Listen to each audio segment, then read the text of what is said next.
Hey guys, it's Sasha. A few hours ago, a couple of Russian pranksters called Vovan and Lexus published a prank call with Jerome Powell on Russian TV. You can see 3 videos on their channel on the Russian version of YouTube where one of them pretends to be Ukraine's President Volodymyr Zelensky, and Jerome Powell openly shares a whole bunch of sensitive, non-public information on the call. The market is already pricing in two more quarter percentage point rate hikes. We'll look around after we make those 2 and we'll say, should we do any more? You can watch these originals on their channel, but they also have put up an English language version without the translation on Rumble.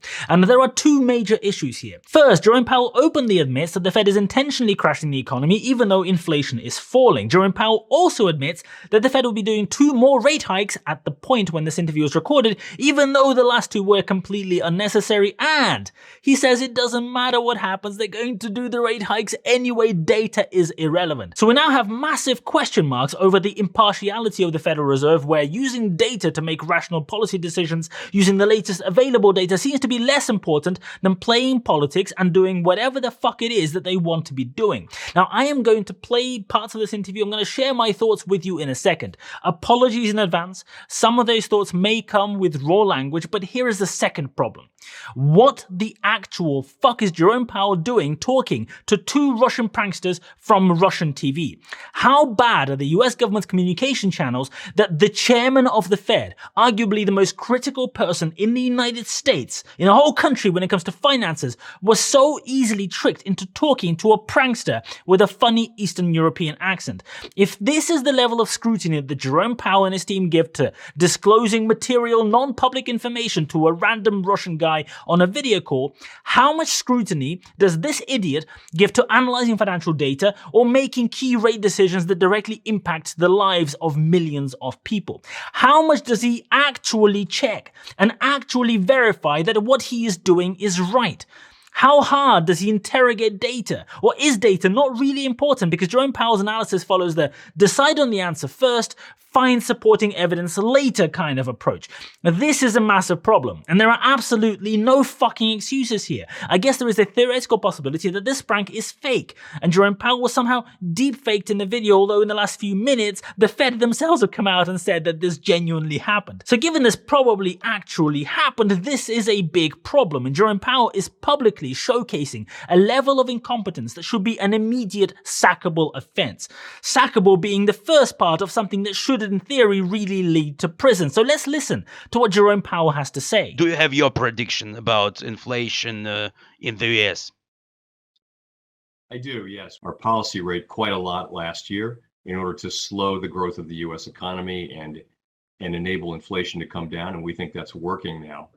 And I think we're very much on track to get inflation back down to our target, which is 2%. And yes, the policy is sort of working now. Inflation is on the way down, and analysis suggests 5%, having peaked at 9.1% last June. The problem with the Fed is that they don't seem to understand how trajectories work, and they make decisions about the future, not based on a reasonable forecast of things in the future, not based on the latest available data because it's irrelevant. They seem to be basing their entire policy only on what happened at some point in the past where they get to decide what is relevant in the past and what is not. This is why Jerome Powell completely fucked up in 2021 and didn't increase rates until way too late in spring 2022, even though inflation was exploding and it was obvious. He was busy giving speeches saying inflation is transitory like a complete clown, and now we see the exact same thing happening in reverse.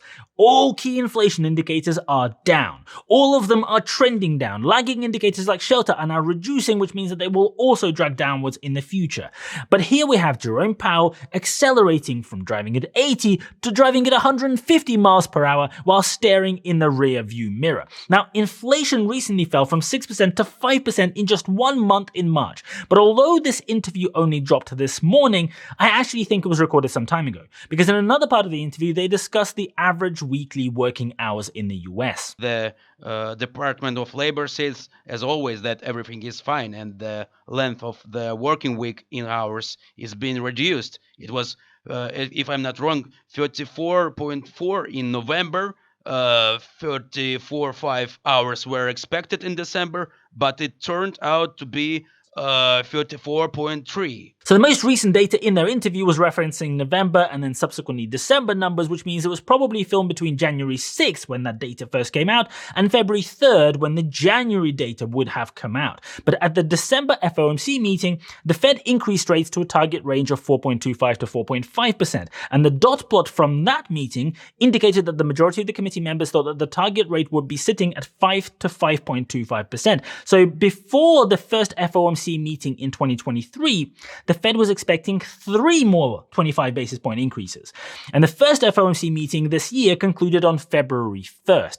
So based on that, I am guessing that this interview must have been filmed immediately after that meeting that concluded in the afternoon of February 1st and before the new data on employment came out on February 3rd. In the same interview, Jerome Powell got a question about what he thought about the Davos event. The question in itself is not really interesting, but Davos happened in late January, so it was very recent at that point in time, and it very much lines up with the timeline. And here is something funny. The FOMC meets in the boardroom of the Eccles building in Washington, D.C., right in the middle of the US government territory. So Jerome Powell was in Washington, D.C. All of his advisors and staff were probably there because, FOMC meetings are kind of like a big deal. And despite all of that, the pranksters still managed to get a hold of him, they managed to get a meeting, they spoke to him, he took time out of his very busy schedule to speak to a fake Ukraine president. This is pathetic. And here is Jerome Powell talking about wages. You also pointed out that, though, to the average work week, there are some modest signs that the labor market is weakening. And for example, the number of hours worked per week ticked down a very small amount. That is a sign of a slight softening in labor market conditions. That is true. In addition, wages, which have been very, very high, we track wages quite carefully. Mm-hmm. The increases, they're still very high increases, but the increases have been declining a little bit. And that's a good thing because too high wage inflation causes price inflation. Our mandate is for price inflation, not wage inflation. So Jerome Powell says that his mandate is for price inflation and not wage inflation, which is funny because the FOMC mandate is a pretty short list of things. I know he's old, but you think the guy running the fucking thing would maybe be able to remember what the 3 things that the FOMC is actually responsible for. If you're watching Jerome, let me remind you, on the Fed's own website, there is this useful page that says, monetary policy, what are its goals? How does it work? Oh, I wonder. Well, in the very first sentence of the first paragraph, it says, the Federal Reserve Act mandates that Federal Reserve conduct monetary policy so as to promote effectively the goals of maximum employment, stable prices, and moderate long-term interest rates. So the Fed is responsible for stable prices and they are also responsible for maximum employment. And you know what? Wage inflation is a massively important factor in employment. So yes, Jerome, you actually are on the fucking hook for wage inflation. Crazy, right? And printing a shitload of money, then not increasing rates until it is way too late is your fault because you did both of those things. And you did those things because you are incompetent. Talking of incompetent, let's watch a bit more of this interview with a fake Ukraine president. In terms of this year, most forecasts call for the U.S. economy to continue to grow, but at a pretty subdued level. So growth of less than 1%, let's say. But we would tell you that a recession is almost as likely as very slow growth. So that's a fact, and I think that is partly because of us having raised rates quite a bit. So Jerome Powell sits there openly admitting that their increases in interest rates by themselves are potentially the main reason why the US economy may get hit this year. And we know inflation is on the way down, but it seems that Jerome Powell's understanding of how inflation works is similar to some of the comments that I see in my videos. Inflation is at 5%, which is, more than 2%, therefore it is too high. So in order to reach 2%, we must keep increasing rates until inflation is at 2%. These are the same sort of people who, when driving and see a brick wall ahead, will accelerate as fast as possible to get them to the brick wall faster.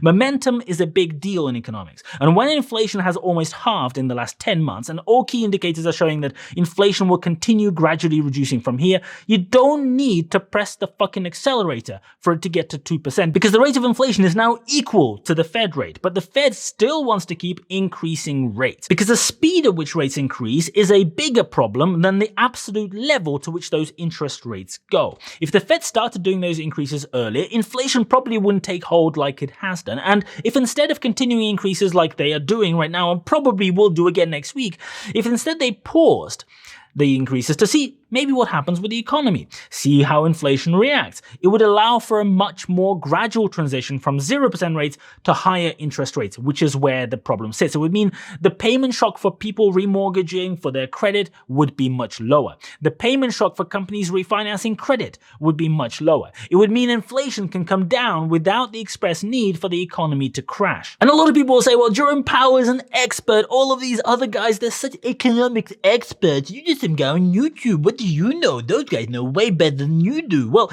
those guys are exactly the same guys who completely missed inflation in 2021 after completely fucking up by printing money that was completely unnecessary in the 2 years before that.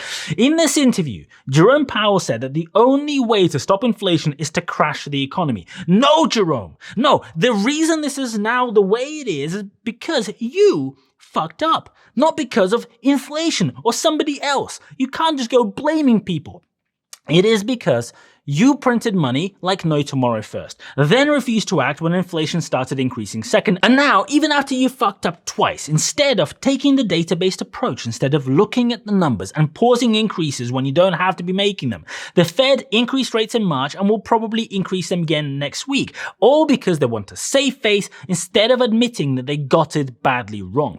So you fucked up twice, but you now have a chance to fix it, but instead, you decide to go and fuck up for the third time and risk the economy and risk people's jobs, even though it is not necessary. I know it's very cushy living a life where you can't even remember what your salary is in a recent interview, but here is a thought.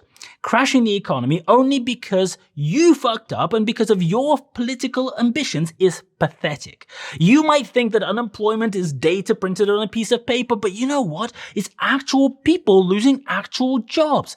It's actual families right across America losing their ability to put food on the table. It's actual families losing their homes because they can't afford the monthly payments. It's children going without. It's real people suffering from the stress of not having money to pay for the electricity bill. I know it's very difficult to understand when you are a complete dipshit living in an ivory tower and have zero regard for this sort of thing, zero regard for people, and don't care. But maybe, just maybe you, Jerome, along with your FOMC buddies, can get your heads out of your asses and look at the data.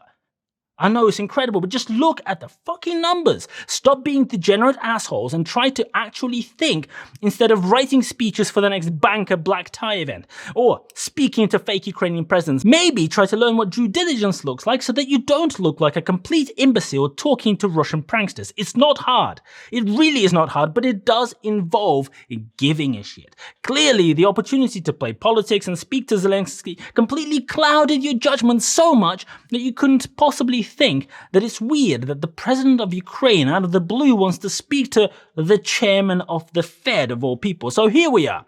Oil prices down, gas prices down, steel prices down, aluminium prices down, energy costs are coming down, food prices are coming down, rent prices are coming down, house price inflation is flatlined, new car and used prices are coming down. So what is the Fed going to do next week on the back of all of this data? That's right, jack the rates again for no reason whatsoever. And if the Fed crashes the economy by fucking up for the third time in a row, do you think Jerome Powell is going to be in an orange jumpsuit in court judged by a panel of his peers, or will he instead get a big fat luxurious retirement of whatever interest that he is promoting instead of doing his job?